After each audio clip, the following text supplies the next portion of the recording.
Well, I don't just want to rant though. Like the reason why I like having you guys around in chat is because maybe what I should do someday is I should just like sit down with the essay open and like go through it. Like that should just be a stream. Me sitting here going through the essay and like piecing out the arguments that are in it.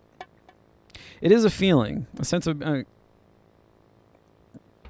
yeah, okay, the disconnect right there. That's the I think that's the key. I think the disconnect is the key, because you're right. Having all of this junk here creates a kind of barrier.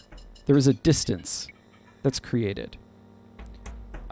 Call it an aesthetic distance, call it sort of like intellectual. Like there is, it's like, yes, it's precisely. The disconnect is always present. And in the paper that I'm writing, I compared it to that scene in the movie Get Out, where it's the sunken place scene where Daniel Kaluuya's character, he sinks into the floor, but that's not actually the interesting part. The interesting part is when he's then sort of like floating in a void, and he sees his own, like the visual perspective of his own eyes from a distance. And you see this in seeing being John Malkovich too. There's a similar thing in that movie where like you're seeing a first person perspective, but there is a visual element. So there is a first person perspective here. It's right here. We can see it. But that first person perspective, because it's framed by all of this other junk, it means that there is a kind of, as you said, distancing. Yeah, and you're right. And so when this part gets sort of moved to the full screen, purely in visual terms, it goes.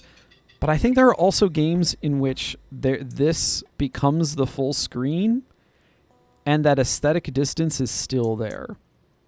Example number 1, The Beginner's Guide, which is sort of Danny Reedon's follow-up to Davey? I can't remember his name. Davey Reedon? Dave Reedon?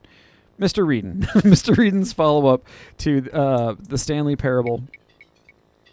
And then another game that I think that does this actually is Everybody's Gone to the Rapture.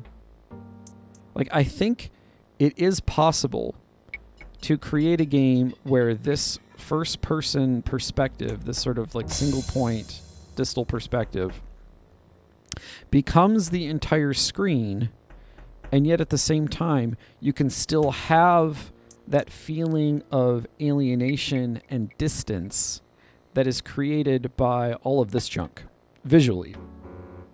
So in other words, I think there is a way to create that feeling in you as a player without having to sort of frame it visually. There are other things that you can do in the game to make that sense of like alienation kind of pop out.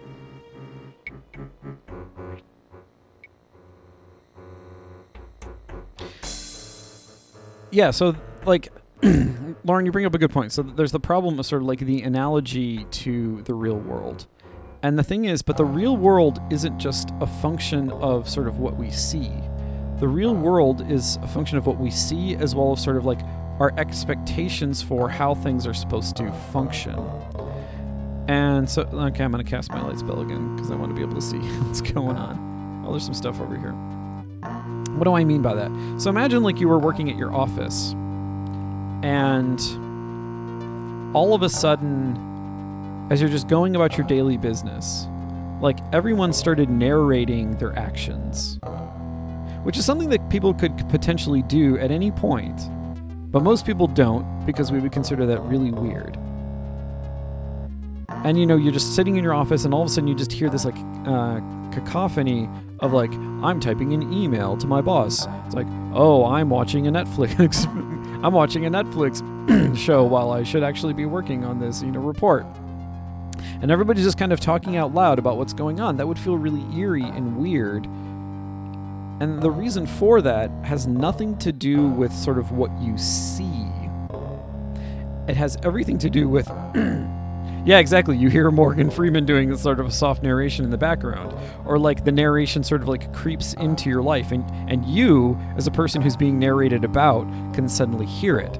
It's those sorts of elements that kind of draw you out of immersion, to use a word.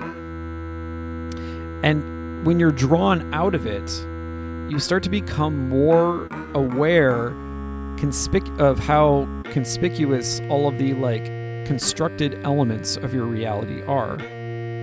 But it's much easier to see that when you have that alienation, when you have that distance from it. Lauren, you and I talked about this on the podcast way back when I sort of went on a long diatribe about Brecht, because that's the effect that Brecht was trying to achieve. And so the thing is, what I'm trying to figure out is if that sense of, so let's assume that like this space right here were the entirety of our visual perspective. Is there a class of games that we can identify that, despite the fact of that sort of like expansive, quote unquote, immersive visual perspective, still make you have that feeling of alienation? Yeah, so like the fact that you have to sort of click things to talk or click things to look, like that feels weird, that feels strange. I mean, part of that is the limitations of the engine that they created to make this game.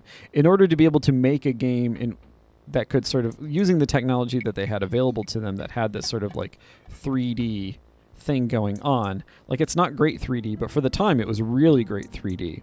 But in order to be able to achieve that, like a lot of the other systems had to be done in this very clunky manner.